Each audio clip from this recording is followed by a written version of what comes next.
Olá, meus irmãos e irmãs de Ideal Espírita, vocês amigos e amigas que nos acompanham aqui na página Estação da Luz Espírita, muitíssimo obrigado mesmo pela sua companhia. A nossa página Estação da Luz Espírita não tem fins lucrativos, o objetivo é a divulgação da doutrina espírita. E é por isso que nós reunimos aqui esta sede de matérias espíritas para que possa atender às suas necessidades, estudo, lazer, pesquisa. Você encontra aqui na nossa página Estação da Luz Espírita os livros da codificação, obras suplementares, entrevistas, palestras e os programas da Web Rádio Estação da Luz de Natal e Web Rádio Cristo Consolador de São Paulo. Ou seja, um acervo que atenda às suas necessidades, sem fins lucrativos. O objetivo é a divulgação da doutrina espírita. E agora eu convido você para nos acompanhar na reprodução de mais esse trabalho imperdível. Muito obrigado mesmo pela sua companhia e vamos juntos!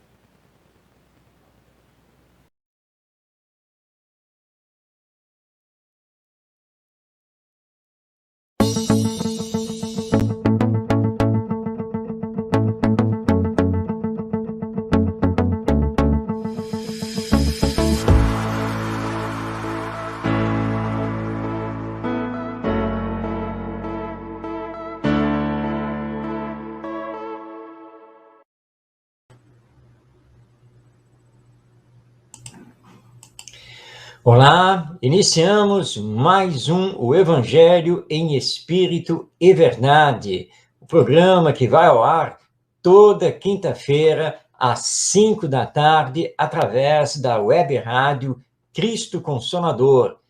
E estamos aqui ao vivo, transmitindo através do Facebook e também do YouTube. E você, portanto, pode participar enviando a sua mensagem, dando o seu alô, fazendo uma pergunta relativa aos temas aqui do programa. O nosso programa, ele estuda o Evangelho, sempre à luz da doutrina espírita, e dividimos o programa em 4 blocos. No primeiro, vamos dar início hoje a um estudo especial sobre Jesus, o educador. Vamos conhecer esse lado do nosso mestre. Na sequência, vamos dar continuidade ao estudo das parábolas de Jesus, hoje com a parábola da dracma perdida, e na sequência nós vamos continuar o estudo da carta de Paulo de Tarso aos Coríntios. Lá no final, no último bloco, é justamente quando teremos a sua participação, que vamos responder as perguntas que nos são endereçadas pelos nossos telespectadores. Vamos, então, dar início a mais o Evangelho em Espírito e Verdade? Vamos, não? E vamos aqui trabalhar a questão muito importante de Jesus, o educador. Normalmente nós olhamos Jesus como sendo aquele ser que é ligado à religião, especificamente o cristianismo, porque a partir, então, dos seus ensinos é que nós vamos ter o cristianismo, os cristãos, o evangelho. Acontece que Jesus é designado justamente no evangelho, lá no Novo Testamento, em mais de uma passagem, como mestre. Ele é chamado de mestre, de rabi, Rabone, que são expressões judaicas que significam ser mestre. Se ele é mestre, portanto, é um educador. E assim também pensou Allan Kardec, acompanhando o ensino dos espíritos superiores. Tanto que, em O Evangelho segundo o Espiritismo, no seu item 1, primeiro parágrafo da introdução. Então, vamos destacar aqui um trecho do primeiro parágrafo do item 1 da introdução do Evangelho segundo o Espiritismo. Quando Allan Kardec nos diz, vamos abrir aspas, a parte moral do Evangelho exige a reforma de cada um.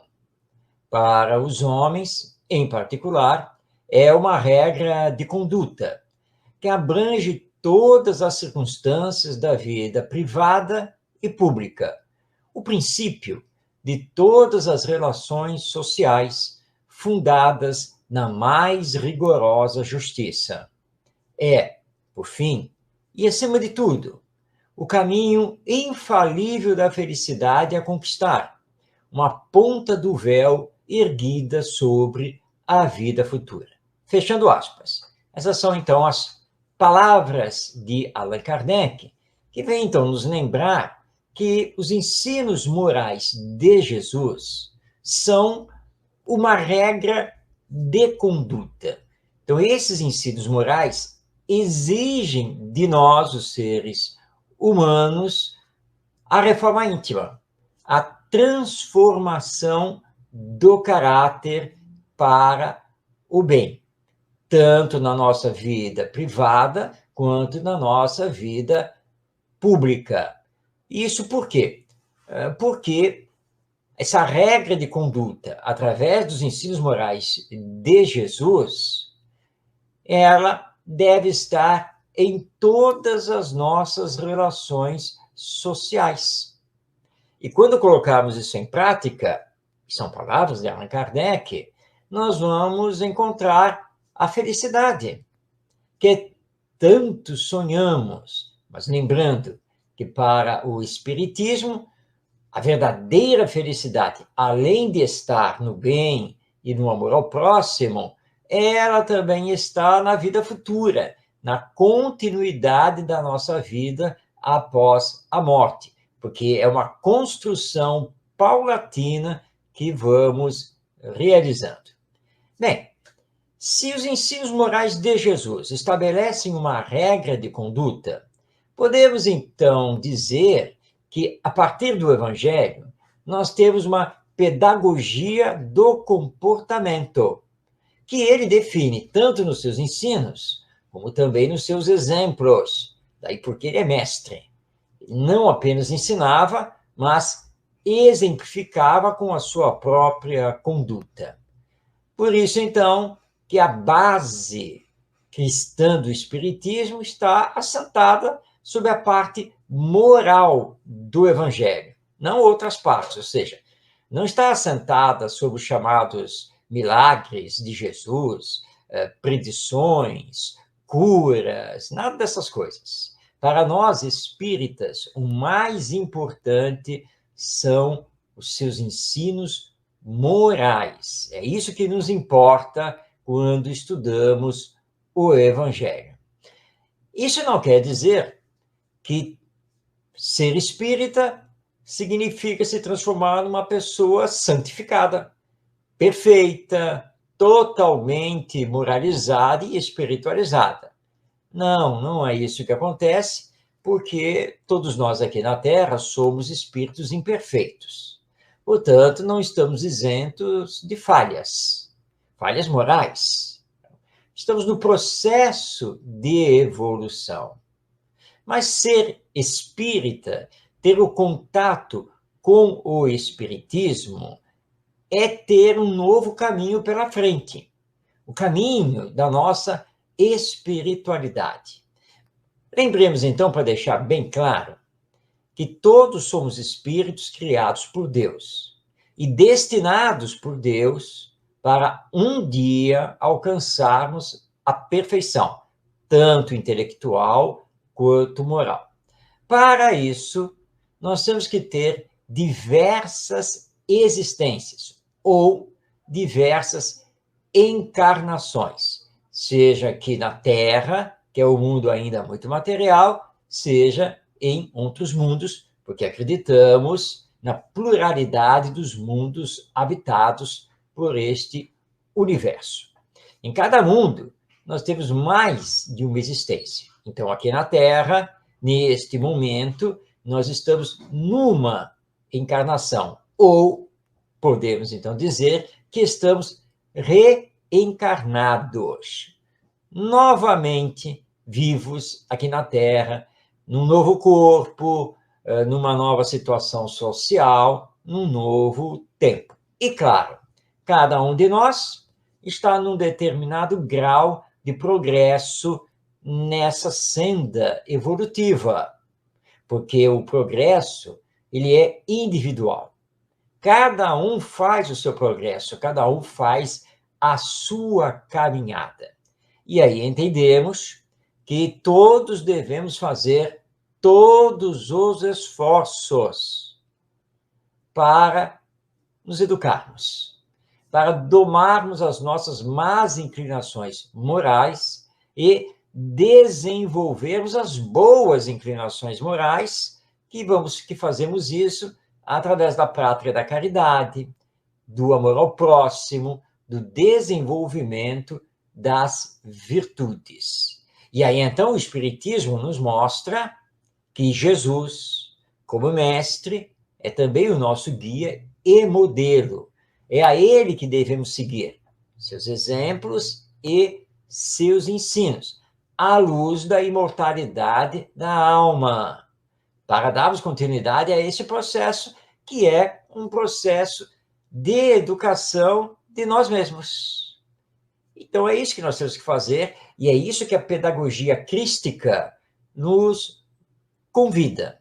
E nós podemos, assim, numa visão mais didática sobre os ensinos morais de Jesus e a sua pedagogia, nós podemos vislumbrar 5 princípios, se podemos chamar assim, dessa sua pedagogia, dos seus ensinos. Vamos então um a um, conforme nós estudamos o Evangelho. O que nós vamos compreender? Primeiro, que temos a necessidade de realizar a reforma íntima ou autoeducação, porque o processo evolutivo, ele é pessoal, ele é individual. Claro que nós temos também que trabalhar pela reforma íntima, pela autoeducação e pelo progresso dos outros, mas não podemos simplesmente nos fixar aí, porque vamos esquecer de nós. E é preciso, junto do ensino, dar o exemplo.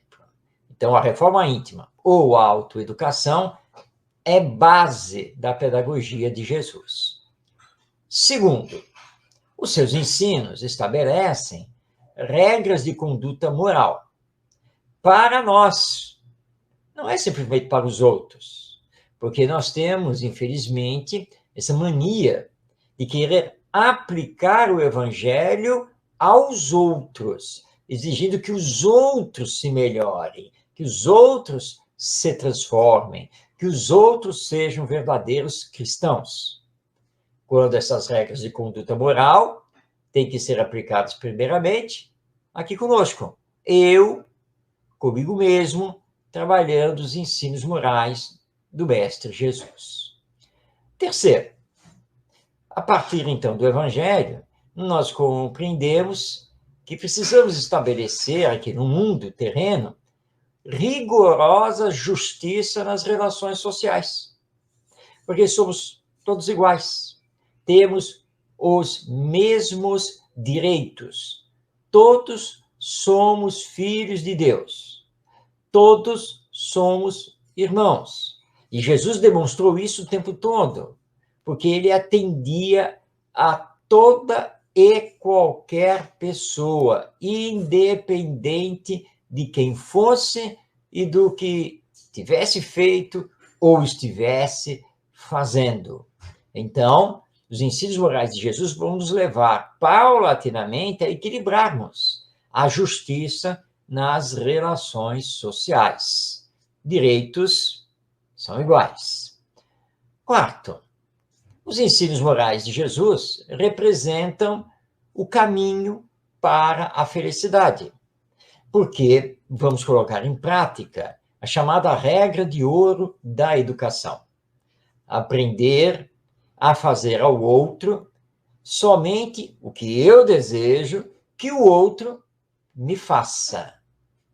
Isso vai trazer a felicidade, porque, claro que eu desejo que o outro ou os outros só me façam coisas boas, só me façam o bem, que respeitem os meus direitos humanos. Então, eu tenho que fazer isso para com eles. Se todos nós começarmos a trabalhar assim, vamos extinguir a miséria, vamos acabar com a injustiça social e, portanto, vamos gerar a felicidade na humanidade. E quinto, compreendemos, então, a vida futura.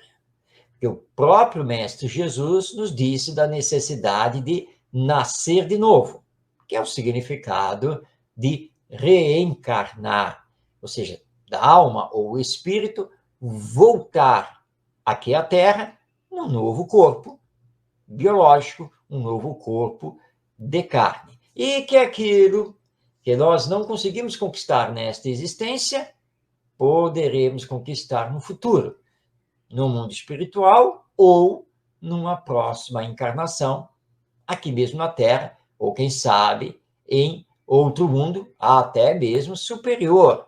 Tudo é uma questão de termos os méritos para isso. Tudo isso nós estamos tirando dos ensinos morais de Jesus.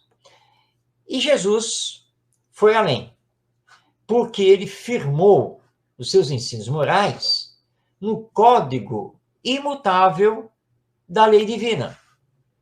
Quando ele conversa lá com o doutor da lei, ele estabelece que o maior dos mandamentos é amar a Deus acima de todas as coisas.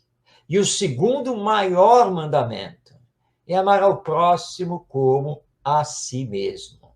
Ele nos faz nos reportar as famosas tábuas dos 10 mandamentos recebidas por Moisés.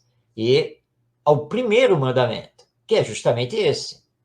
Amarás ao Senhor teu Deus de todo o teu coração e de toda a tua alma, e ao próximo como a si mesmo. Então, Jesus não veio, na verdade, ensinar uma nova moral, assim como o Espiritismo também não veio ensinar uma nova moral. Ele veio resgatar a lei divina e o Espiritismo vem resgatar os ensinos morais de Jesus, que estabelecem, então, o amor, a bondade, a justiça divina que precisamos praticar aqui na Terra. Essas são as ferramentas, se podemos assim dizer, do processo educacional de nós mesmos, dos outros, da coletividade. Com esse entendimento que o Espiritismo nos dá, nesse olhar sobre as narrativas evangélicas, nós vamos identificar 7 princípios da prática pedagógica de Jesus. Esses 7 princípios nós vamos trazer aqui para o nosso programa e vamos estudar um por um, tentando abordar cada princípio da forma mais aprofundada possível e a sua aplicação na família, na escola e na sociedade. Então, fique aí atento, porque nós vamos dar continuidade a este assunto no nosso próximo programa, continuando esta abordagem sobre Jesus, o educador. Então, fique aí nos acompanhando e temos muito, muito mesmo a aprender e vamos tentar fazer esse aprendizado juntos. E não esqueça que estamos ao vivo e você pode enviar aí a sua mensagem.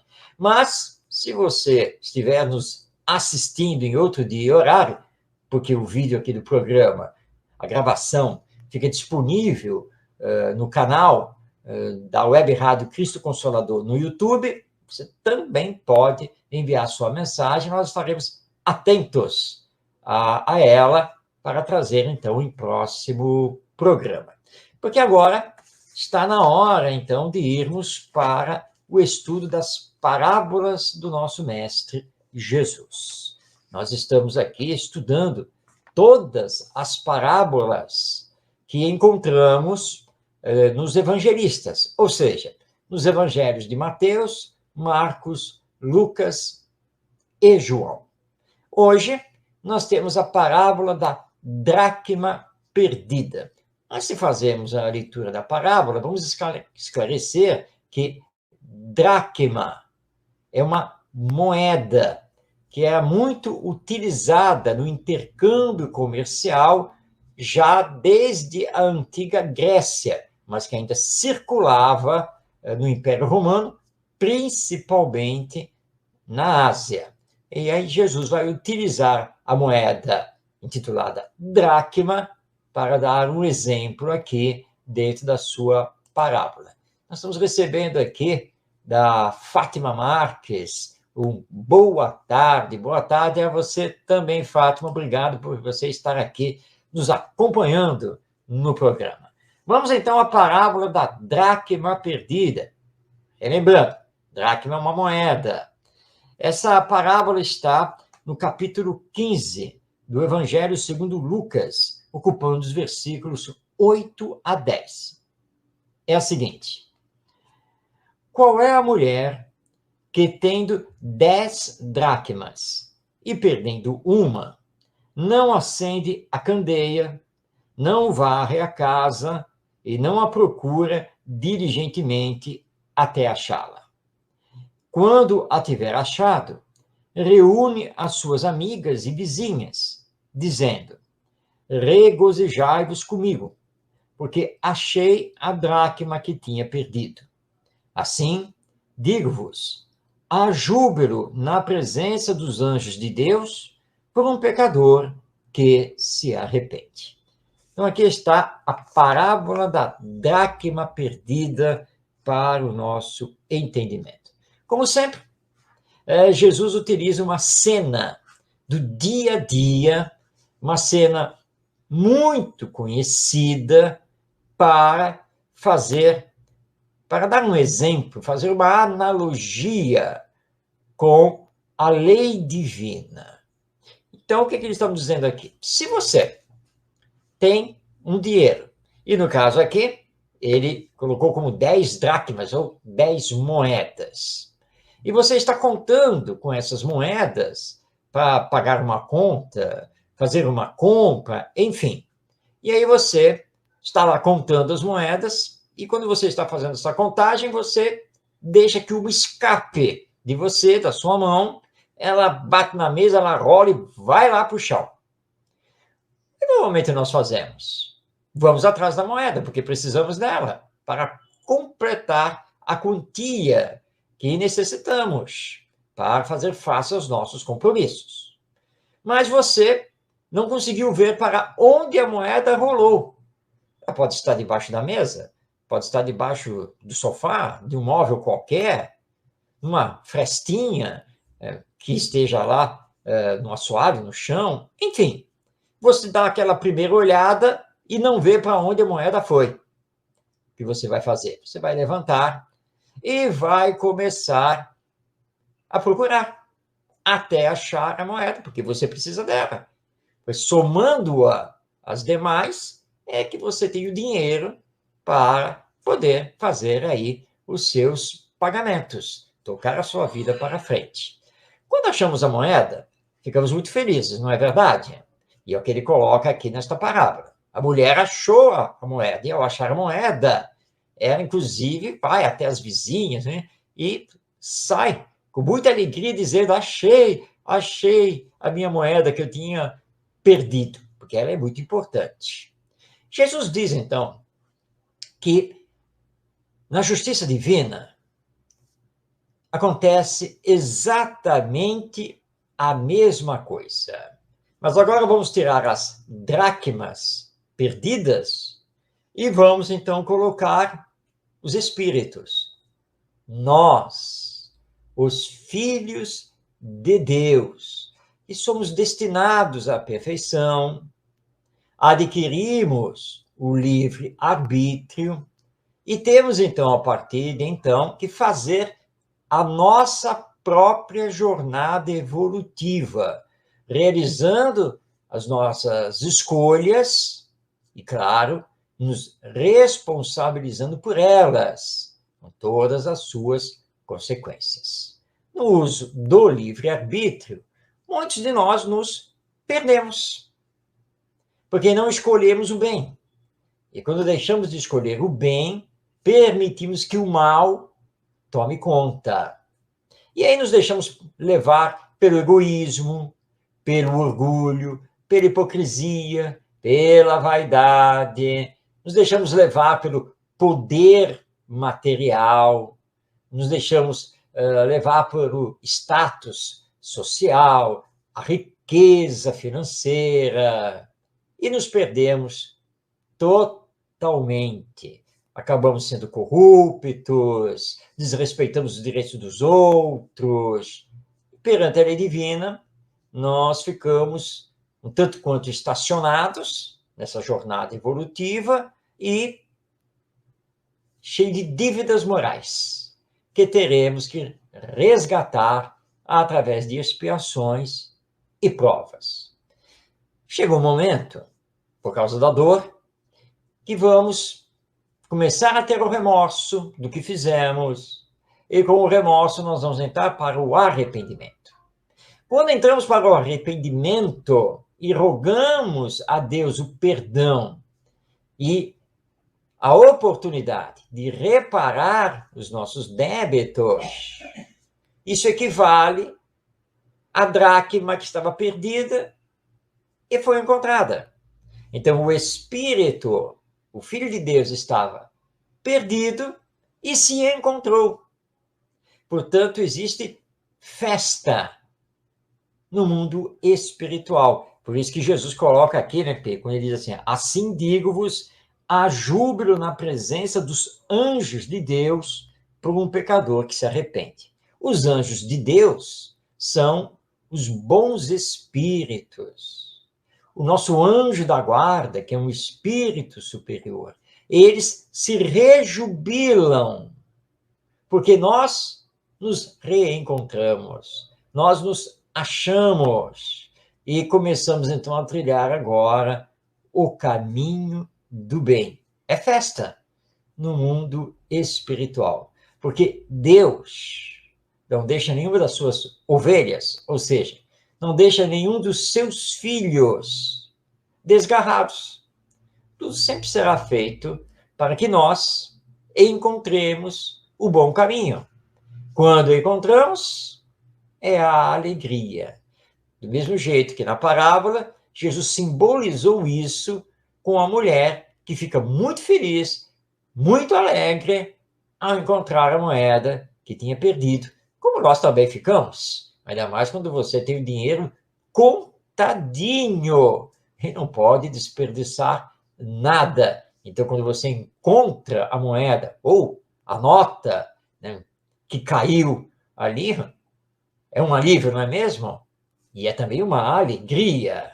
Nada está perdido e você pode fazer face, então, aos seus compromissos financeiros.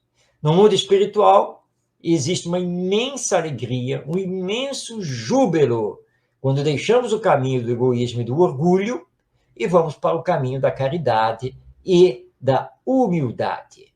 Porque aí estamos combatendo em nós as más tendências de caráter. E, finalmente, vamos passar a seguir os ensinos do nosso Mestre Jesus. Ou seja, finalmente, nós vamos seguir o Evangelho. Pouco a pouco, claro, nós não vamos conseguir fazer uma transformação radical em nós mesmos. Mas Deus é bom. Ele vai nos dar as oportunidades reencarnatórias necessárias para que possamos dar continuidade a esse processo do reencontro conosco mesmo, da nossa moralização e da nossa espiritualização. Compreendamos que, a partir dessas lições, temos que aqui na Terra, nesta encarnação, já fazer o que nos é possível na nossa moralização, na nossa espiritualização, na nossa autoeducação ou reforma íntima. E aqueles que estão desencarnados, que estão nos acompanhando, assistindo também o programa e estão aqui também aprendendo conosco, que façam isso no mundo espiritual, que é a verdadeira vida, melhorando-se, e melhor se preparando para a futura encarnação, onde, assim, terão menos expiações, terão ainda provas, porque isso faz parte, mas estarão melhor preparados para esse enfrentamento e não se deixarem levar pelos vícios morais. Pelo contrário, vão continuar o desenvolvimento das suas qualidades morais, das suas virtudes. Ninguém fica parado, quer esteja encarnado aqui na Terra, quer esteja desencarnado, vivendo no mundo espiritual. A lei é de trabalho, a lei é de evolução. Vamos então, apóstolos. É isso que o Espiritismo nos mostra quando estudamos então o Evangelho e, principalmente aqui, ou especificamente, as parábolas de Jesus. Então, hoje estudamos a parábola da dracma perdida. Semana que vem, nós vamos estudar a parábola do filho pródigo, uma parábola muito conhecida e muito estudada por nós espíritas. Mas isso já é conversa para semana que vem. Porque agora nós vamos entrar no terceiro bloco do nosso programa, que é dedicado a estudar Paulo de Tarso, o maior apóstolo do Evangelho em toda a história da humanidade. Nós já estudamos toda a vida e obra de Paulo de Tarso e agora estamos dedicados a estudar as suas cartas. Já fizemos o estudo da carta aos Romanos e agora estamos desenvolvendo o estudo da primeira carta aos Coríntios. Lembrando, não estamos fazendo um estudo completo. Na verdade, nós escolhemos alguns versículos que consideramos mais significativos para estudá-los à luz da doutrina espírita.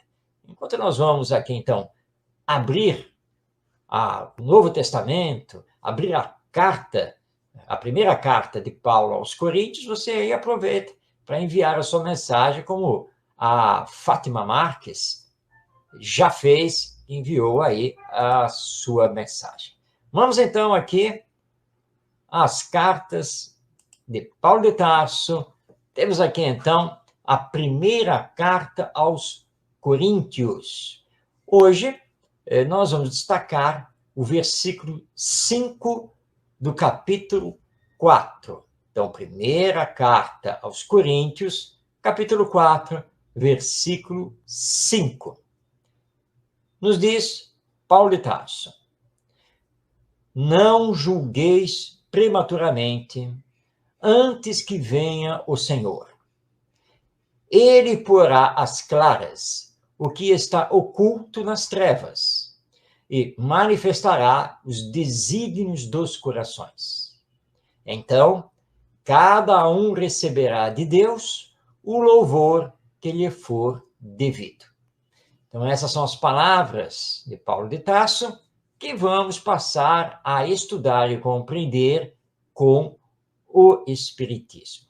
Primeira coisa que nós logo entendemos e que o Espiritismo vem nos explicar é que não nos compete a nós, seres humanos, espíritos reencarnados e ainda com muitas imperfeições morais e não com tanto conhecimento, não é da nossa competência penetrar os segredos divinos e muito menos questionar os desígnios de Deus. Isso porque estamos falando do Pai e Criador, não apenas de todos nós seres humanos, mas de tudo o que existe no planeta Terra e tudo o que existe no universo. Ele é a causa primária, é o Gênesis do universo. Então, nós estamos aqui com o nosso pouquíssimo conhecimento para querer questionar Deus. Estamos aqui para compreenderam que ele é a perfeição absoluta, que Deus é a justiça perfeita, que Deus é amor, bondade, misericórdia no mais alto grau que podemos conceber. Portanto, tudo o que ele faz é perfeito. Tudo que sai de Deus é perfeito.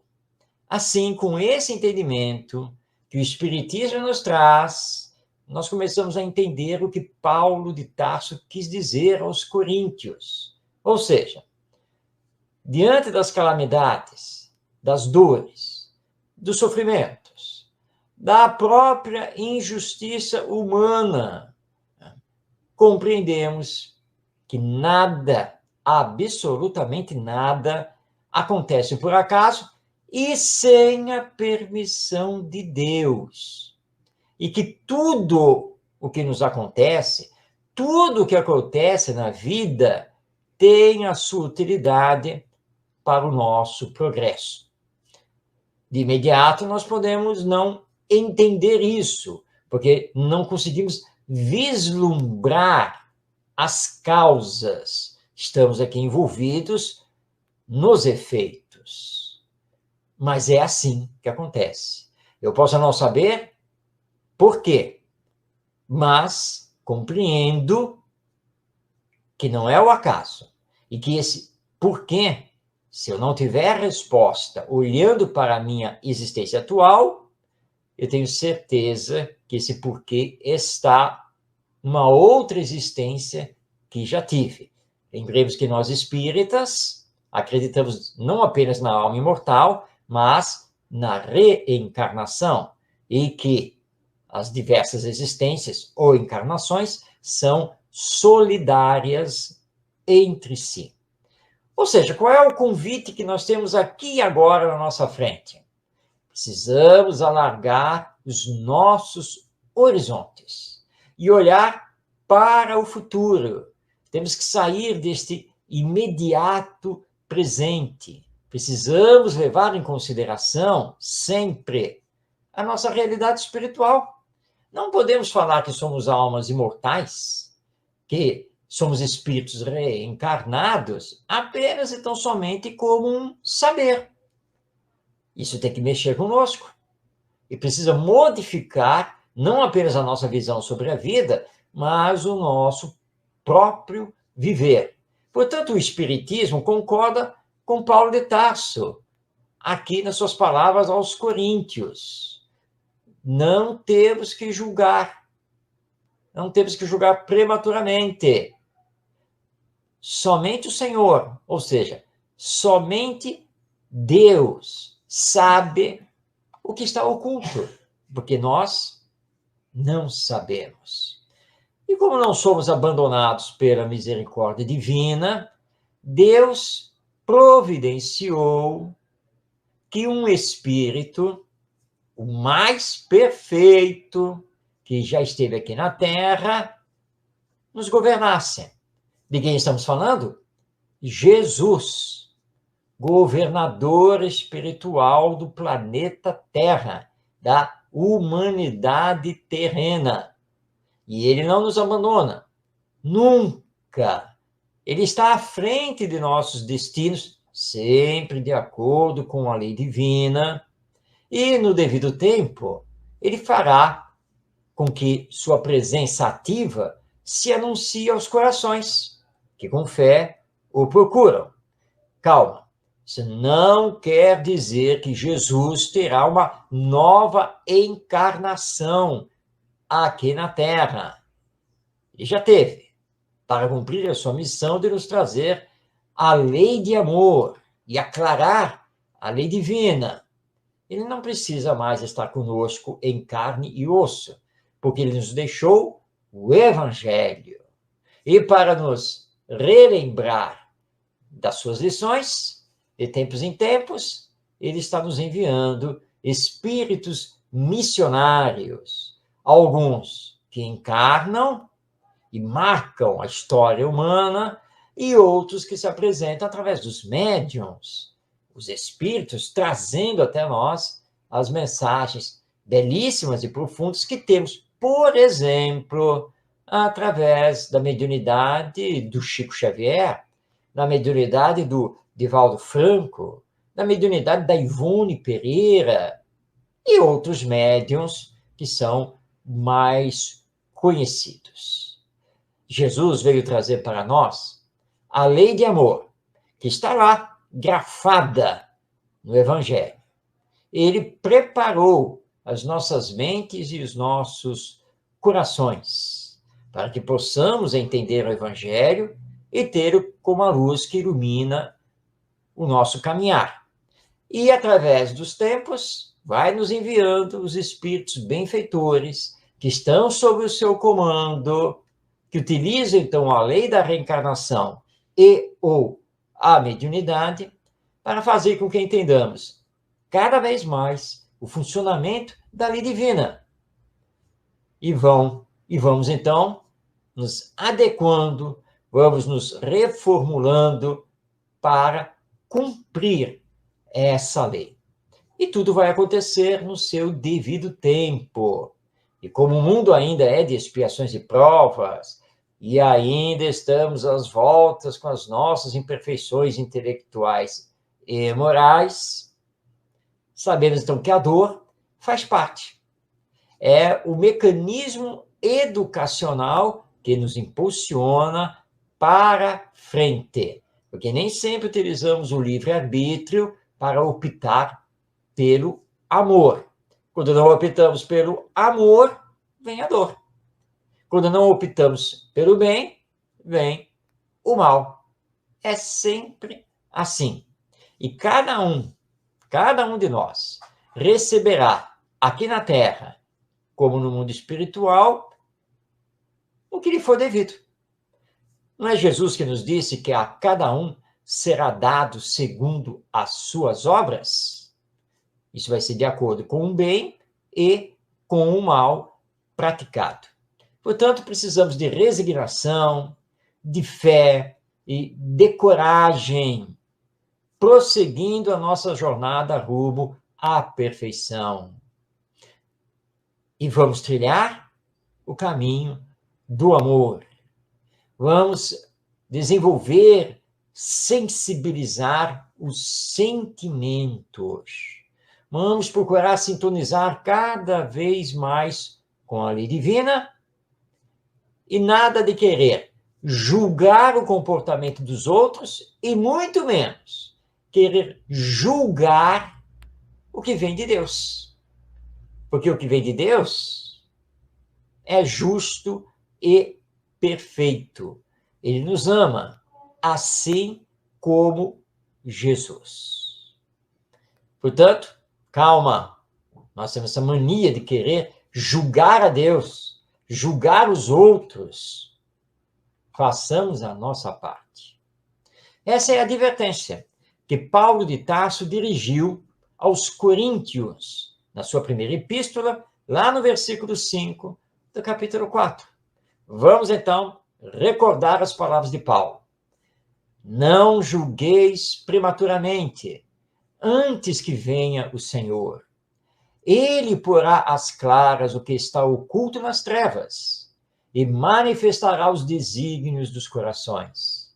Então, cada um receberá de Deus o louvor que lhe for devido. Ou seja, cada um receberá segundo as suas obras, nem mais e nem menos. Quantas coisas conseguimos tirar deste versículo da primeira carta de Paulo aos Coríntios. Lembrando que essa carta foi dirigida à comunidade cristã da cidade de Corinto. E ali onde Paulo esteve, inclusive mais de uma vez, lembrando que Corinto fica na Grécia, que era ocupada à época pelo Império Romano. Mas a carta aos Coríntios esta primeira, porque são 2 cartas, ela não se esgota nesse versículo. Então, na próxima semana, nós teremos, então, uma continuidade desse estudo.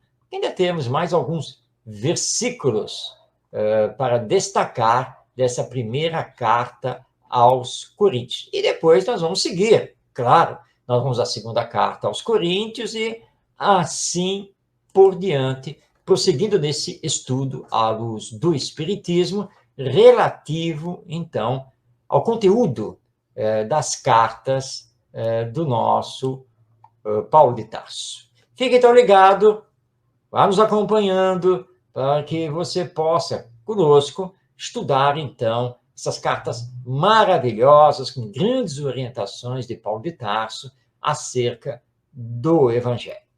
Nós estamos agora entrando no 4º e último bloco do programa, mas, em verdade, nós não vamos sair de Paulo de Tarso.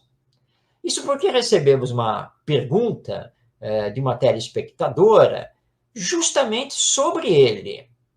Pergunta, aliás, bastante interessante, que vai nos levar a algumas considerações importantes sobre essa figura ímpar do movimento cristão do primeiro século, que é Paulo de Tarso. Embora nós já tenhamos estudado toda a sua vida e obra, e, aliás, deixo aqui o convite a você, né, vocês aí, depois, acesse no YouTube o canal da Web Rádio Cristo Consolador. Vá lá nas playlists, localize a playlist do nosso programa e você, então, verá que todos os programas foram gravados e os vídeos estão disponibilizados lá na playlist. Então, se você não teve a oportunidade de acompanhar todo o estudo que fizemos sobre a vida e obra de Paulo de Tarso, você poderá assistir ali através do YouTube. A nossa tecnologia atual é realmente fantástica, não é mesmo? Mas vamos, então, à pergunta que nos foi endereçada pela Vanessa Rieder, que é da cidade do Rio de Janeiro, aliás, de onde estamos transmitindo o programa. A pergunta da Vanessa é a seguinte: como explicar a conversão de Saulo de Tarso na estrada de Damasco e sua posterior identificação com o Cristo? É realmente uma pergunta muito boa mesmo. Muitas pessoas já me questionaram a esse respeito. Como é que Saulo de Tarso, o doutor da lei, judeu intransigente, defensor arraigado do judaísmo, perseguidor dos adeptos de Jesus, como é que ele se transformou do dia para a noite e vai de Saulo de Tarso, doutor da lei do judaísmo, para o Paulo de Tarso, apóstolo do Evangelho? Essa transformação não é um tanto quanto fantasiosa? Bem, à luz do Espiritismo, nós temos a explicação. De fato, ninguém se transforma do dia para a noite e nem da noite para o dia. Em verdade, como espíritos que somos, e sabendo que já tivemos outras existências, e que entre essas existências nos preparamos no mundo espiritual, Saulo já tinha consigo todo um entendimento, toda uma compreensão, toda uma evolução já realizada. E ele veio nesta última encarnação para fazer parte da obra do Evangelho. Ele apenas estava equivocado na sua caminhada. Mas não que ele estivesse iludido, porque ele era um judeu de muito boa fé. Desde criança, seu pai, que era um comerciante na cidade de Tarso, o preparou para os estudos da Torá, os estudos judaicos, e para que ele pudesse ser um doutor da lei. Tanto que na adolescência, Saulo vai estudar, inclusive, em Jerusalém. Ele era de Tarso, lá na Ásia, mas vai estudar em Jerusalém. Depois ele trabalha e continua seus estudos na sinagoga judaica, lá da cidade de Tarso, e aí retorna para Jerusalém, sob os auspícios de Gamaliel, doutor da lei, e que fazia parte do Sinédrio, o Conselho de Anciãos de Israel, e ele, então, vai se tornar um doutor da lei, e era, inclusive, apontado para ser o sucessor de Gamaliel. Então, ele defendia o judaísmo, e, num primeiro momento, ele não compreendeu que um outro judeu, que era Jesus, pudesse ensinar coisas diferentes do judaísmo.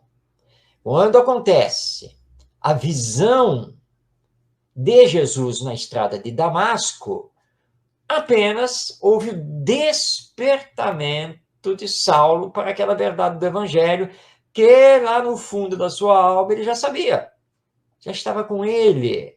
Jesus só teve que tocá-lo, nada mais do que isso.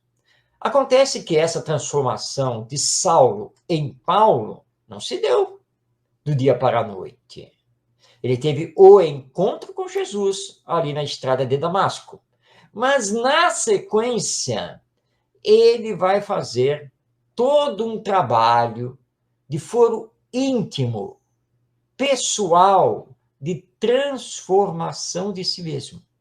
Esse trabalho vai perdurar durante longos 6 anos, em que ele combate em si mesmo o orgulho, em que ele mergulha no estudo e na compreensão do Evangelho, a partir dos primeiros escritos que foram realizados por Mateus. Tem em Aníbal, lá na estrada de Damasco, um mestre.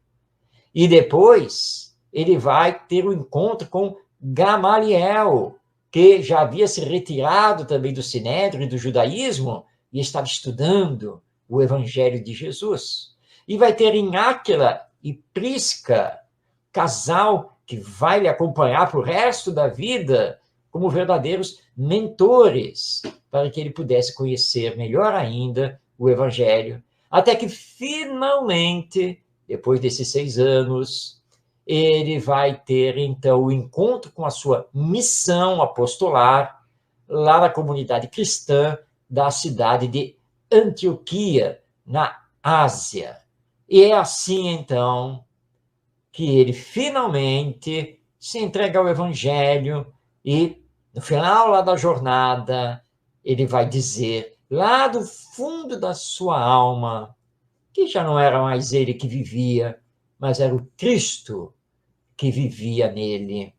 Tal a identificação que ele conseguiu ter com o Evangelho e com Jesus. Portanto, foi todo um processo que já veio de existências anteriores, já veio também da preparação espiritual antes da reencarnação, e aí aqui o despertamento. E com o despertamento, ele vai então abraçar o Evangelho e vai perceber em Jesus o Messias, o enviado de Deus. É assim, então, que nós compreendemos o significado maior da estrada de Damasco e da sua transformação de Saulo de Tarso, que defendia o judaísmo, para Paulo de Tarso, que passa a defender o cristianismo.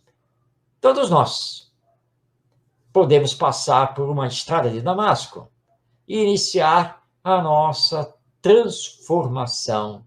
E assim, então, seguirmos com o Evangelho, que é, aliás, o que precisamos fazer e que é tão necessário para nós e também para a humanidade. Bem, estamos chegando ao final de mais esta edição de O Evangelho em Espírito e Verdade, que vai ao ar toda quinta-feira, a partir das 5 da tarde, pela web rádio Cristo Consolador, que você sintoniza tanto no Facebook quanto no YouTube. Se você não pôde participar ao vivo conosco, você poderá então acessar o vídeo a qualquer momento, porque ele fica disponível no canal do YouTube da Web Rádio Cristo Consolador. Um grande abraço a você, paz em sua vida e que Jesus, nosso Mestre, nos abençoe hoje e sempre. Até nosso próximo encontro, semana que vem.